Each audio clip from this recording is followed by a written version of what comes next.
Hello guys, in this video I am going to explain the concept of GDP and also how do we calculate it. Let's first start with the definition of GDP. What is the book's definition of GDP? GDP is the monetary value of all finished goods and services made within a country during a specified period. Let's consider a country only produce two goods, which is A and B, and it produces quantity of 10 for A and quantity of 100 for B, and price of A per unit is 10 and price of B is 5. So if we take up the total quantity into price produced, the value of good, that would be 10 into 10 plus 100 into 5, which would be 600. So 600 would be GDP of the country. In a very crude way and in a very simpler economy, that would be GDP of the country. But for the real economy, for the real country, this is not that simple. So for the real country, millions of goods, and not only goods, even the services are produced, and in order to determine the value of millions of goods and services, the, it is very complicated. Before going into how do we calculate GDP, first let's see all the terminology which is associated with the GDP. Nominal GDP versus real GDP. Nominal GDP is something which you calculated as value as it is. So if price is in the current year is 10 rupees and good quantity produces 100, then your GDP will calculate it as 1,000. So this is calculated at the given price as it is. While real domestic product is an inflation adjusted measure which reflect the value of all goods and services produced by an economy in a given year. So what you do in real GDP, you inflation adjusts the nominal GDP. So if nominal GDP will be calculated for the given price. So consider year 1 your price was 10 for good A and 5 for good B. Year 2 price has increased to 12 for good A and 7 for good B. So nominal GDP will be as it is. You will calculate and this will be your GDP 820. So year 1 your GDP was 600. Year 2 GDP was 820. But real GDP will measure while adjusting the inflation. So consider year 1 was the base year. Inflation has price has gone up from 10 to 12 and 5 to 7, but your quantity remains the same. Quantity what is being produced, that remains same, which is 10 and 100. Here also you have 10 and 100. So your nominal GDP will increase, which is 820, but real GDP will remain same as your quantity produced is still the same. So your real GDP will remain same. So your nominal will be 820 and real will be 600 in this case. So that was the difference between nominal and real GDP. Next we will see GDP in purchasing power parity. So we might have seen multiple times GDP in real terms and PPP terms for many countries. There are huge difference. So we will see how it is calculated and how that difference comes. GDP in PPP or purchasing power parity compares the gross domestic product or value of all finals and goods and services produced within a nation in a given year. So how do you calculate GDP at PPP? It is the exchange rate is the sum of all goods and value produced in the country, value at the price prevailing in the United States. So for consider for value of one goods in country, if it is more in United States, your PPP will be more. If a price is less in United States, your PPP will be less, or if it is equal, it will be equal.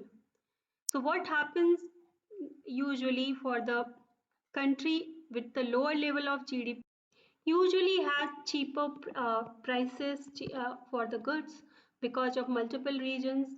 So PPP, when it adjusted and calculated it as per PPP, its GDP is usually higher than its real GDP. Let's see the calculation. Consider price in country A. Country A produces only three goods, which is bread, wine, and shoe. It produces quantity 1000 for bread, quantity 50 for wine, and shoe for 50.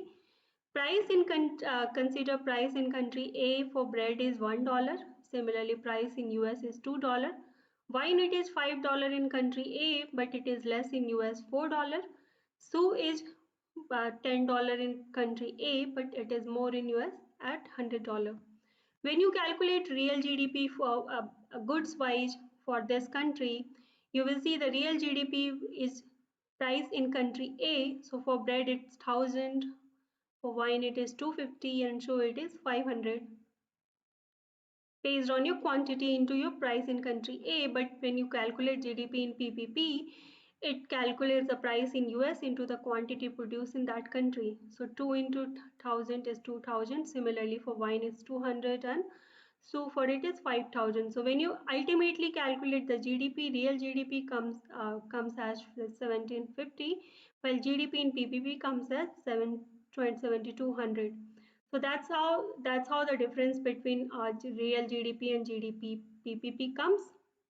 If prices are less, then your real GDP your GDP in PP comes always more than your real GDP. Prices are more, it comes as less.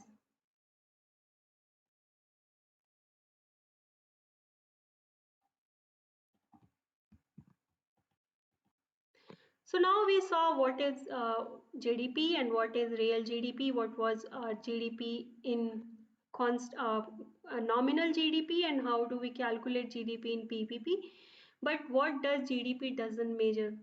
GDP measures all goods and services produced within the country. It indicates the country economic development. But what it does not measure? The first is used goods such as houses. So used goods such as houses, cars, which was purchased earlier and it is already being used, those values are not being included in GDP. Another is financial assets such as stocks and bonds. Then household works, any household work done by either the housewife or any household helps, any services provided by household help or done, those those values or services values are not included in GDP. Then you have the black market. Black market, anything happening in black market, either it's an unauthorized purchase for the real estate or anything happening under the carpet, those values are usually omitted from GDP as it is not easy or it is not possible to calculate it. Then the most important is informal economy such as local shop or such as any informal economy which is not formalized and is not in the book of government are usually not calculated for the GDP purpose. So these informal economy which usually contribute a lot for the poor countries such as India, where informal economy is estimated to have a huge part of economy, are not does not get place in GDP calculation.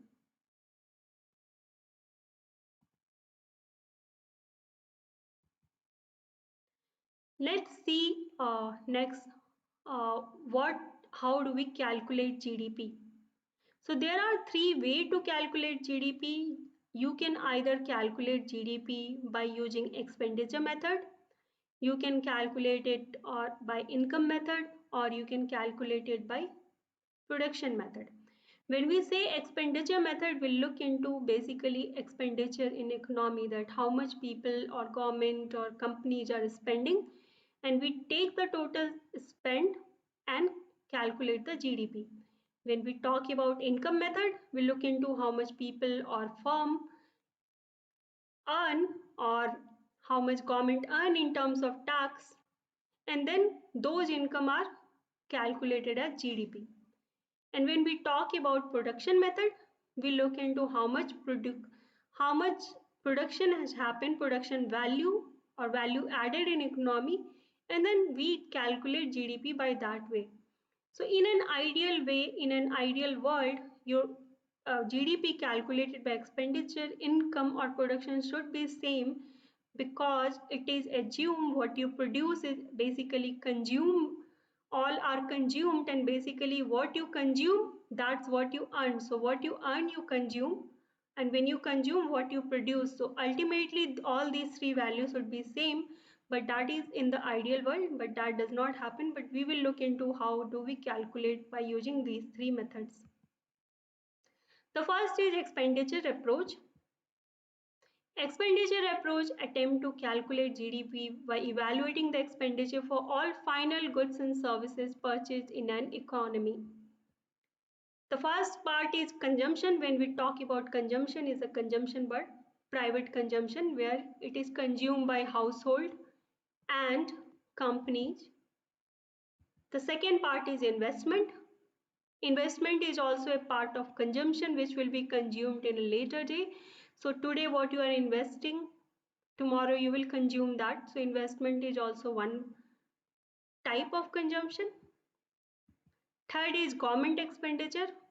How much government is spending. And fourth part is net export. So you are exporting to other country and then you are importing something. What is the net of export and import will give you the fourth part. So the addition of consumption, investment and government expenditure plus net export gives you the expenditure GDP, which is called your expenditure approach. The next is production or output approach. Production and output approach measures the GDP by adding the value of all final goods and services produced by all economic sector. What all constitute your production approach? Value added in your primary sector, value added in your secondary sector, value added in secondary sector, plus value added in tertiary sector. So when you talk about primary sector, it is mining, agriculture.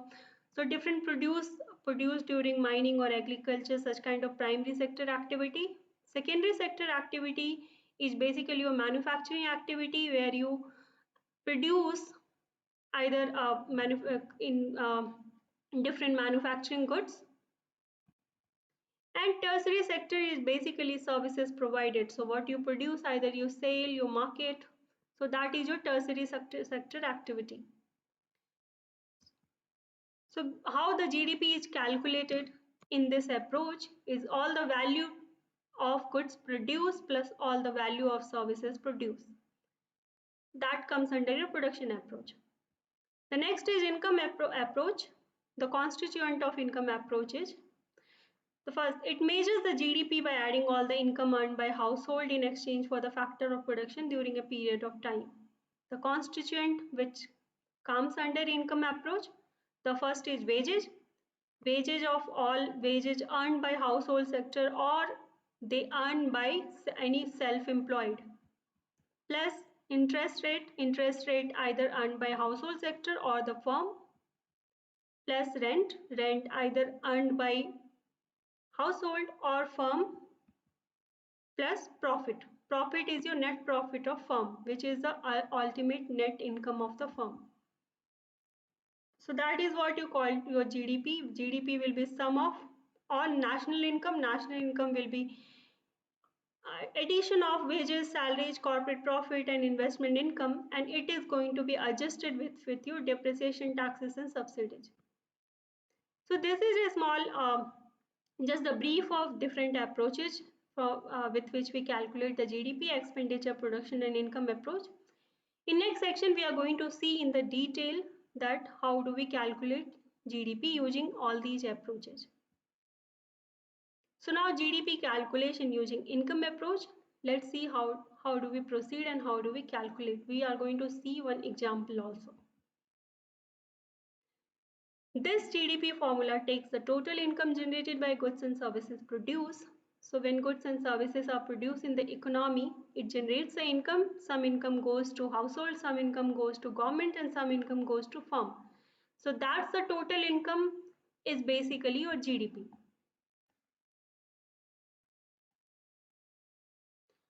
So GDP in income approach is equal to your total national income. When we say total national income, that is your income of household, income of firm, net income of firm, and your investment.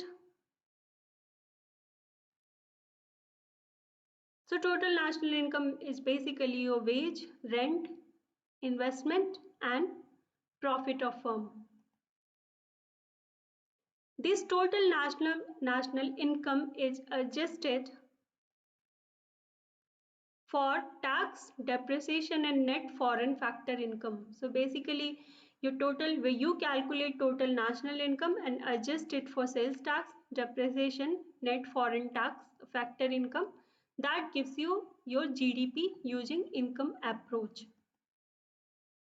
Now we'll see one by one what is sales tax, depreciation, and net factor income. Sales tax is the consumer tax imposed by government on sales of goods and services.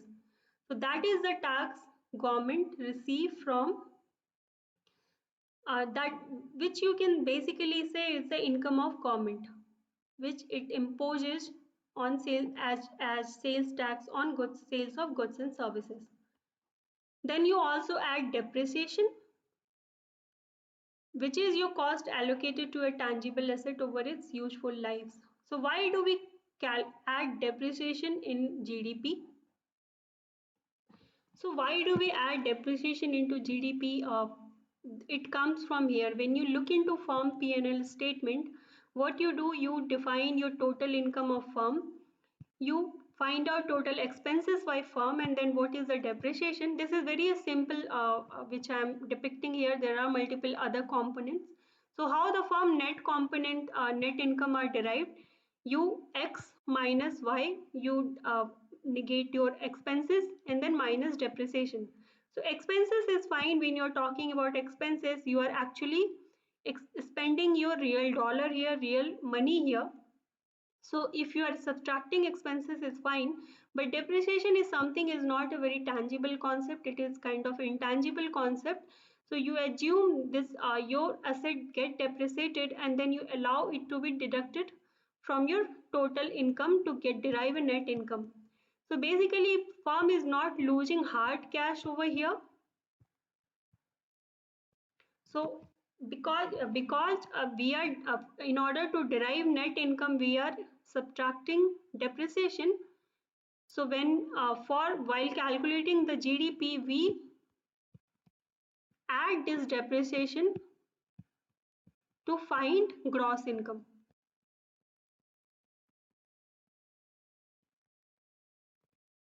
So that's the reason we are adding depreciation here.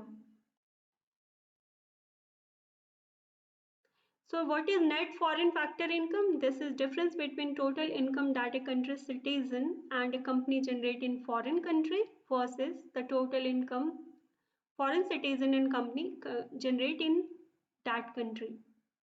Well, so let's see one example that how do we calculate it.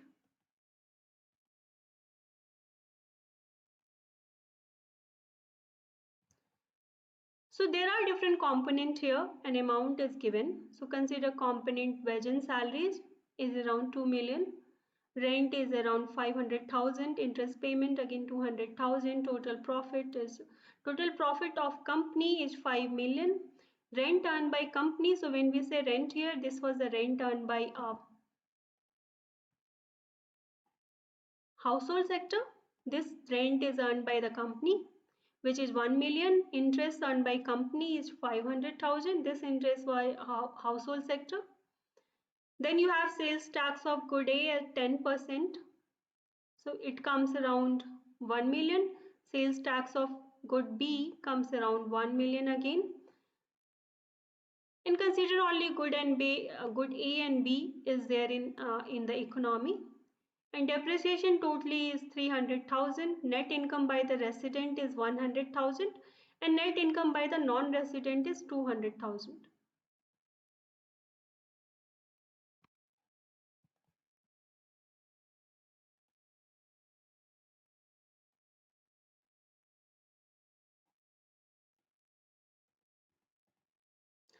Now, when we have to calculate this, we will add all these components because wages will be added, rent, interest payment, profit of company, rent earned by company, rent interest by company, sales tax, all a complete sales tax and depreciation.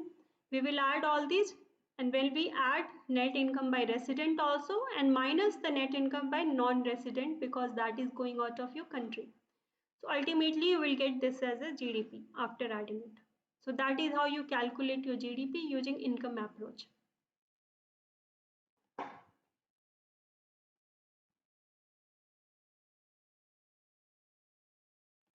Now let's see the expenditure approach.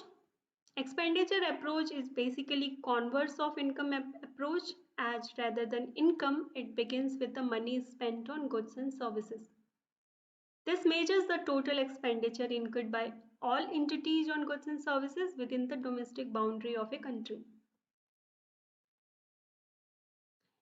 So when we say in expenditure approach, your component is consumption, investment, government expenditure, and net export. Let's see all those components one by one. The first is private consumption. Private consumption consists of all goods and services purchased by household. It can either be services, non-durable goods, or durable goods. This is the largest component of any GDP calculation. It basically almost account for 2/3 of GDP. Consumption increases or decreases based on prevailing interest rate, taxes, and consumer income. So if your interest rate is low, consumption will increase because people will get loan at lower interest rates, so they will avail loan more and buy more goods.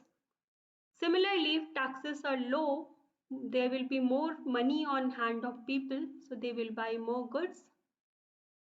Similarly, income, if income increases, those increase will go on expenditure of buying more goods, so your expenses will be more and it will increase your GDP. The second component is investment component. Investment could be either fixed investment, where you could purchase capital goods such as machine, factories. Raw materials or intermediate goods are not included in investment. They are not, they are basically expenditure but not the investment expenditure. Inventory is investment. Another type of investment in inventory is investment where whatever is the change in your inventory comes as part of your inventory investment. Then residential investment is the purchase of new residential home by household sector. So this is the three component to calculate as part of investment. The third component is government expenditure. So government expenditure basically include any expenditure which government is spent on any new goods and services. It could be either by local, state or federal government. What is not included in calculating the government expenditure is transfer payment. So government can transfer payment as way of welfare measurement. So government can direct transfer money to the people as part of welfare measurement or give some kind of subsidies, but those are not included in government expenditure as those are included in private expenditure, which is your private consumption. So if government is transferring some money as direct transfer to people as part of welfare management, so those transfer and those money what private will get, they will spend on consuming goods. So ultimately that will come as part of private consumption, hence any transfer payments are not included in government expenditure. The next is net export. Net export is basically net export minus total import of the country.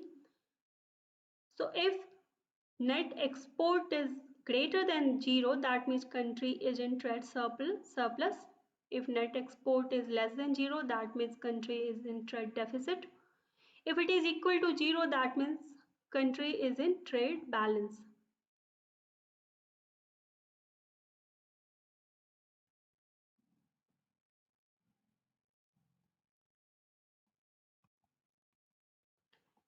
NDP is net domestic product, which is basically GDP minus total capital depreciation. So GDP basically includes your depreciation.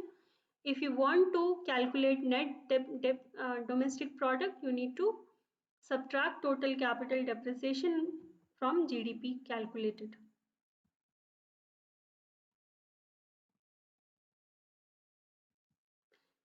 Next, let's see an example. How do we calculate GDP using expenditure approach?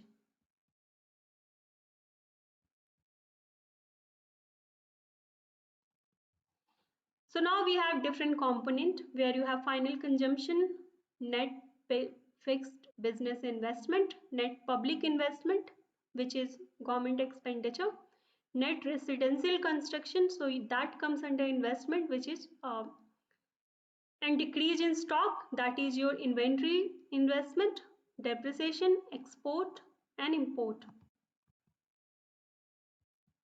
So when you calculate GDP, everything will be added here except decrease in stock, because stock decrease means 300 is getting decreased from the GDP. Similarly, export minus import. So if you calculate this, GDP will come as 7100.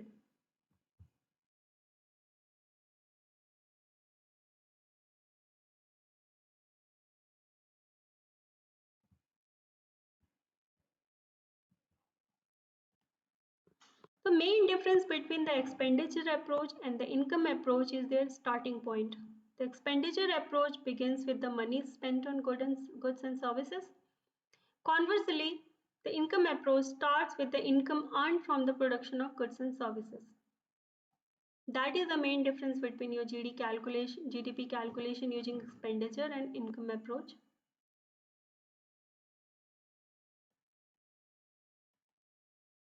Now let's see the GDP calculation using production approach. In production approach, we add up the quantities of all final goods and services produced in an economy within a given period and weight them by market price of each of the goods and services.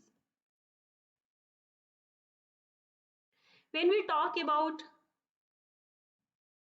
evaluating your quantities of all final goods and services produced in economy, we are talking about value added approach to calculate the GDP product. So what is the value added? Value added is basically value of production minus value of intermediate goods.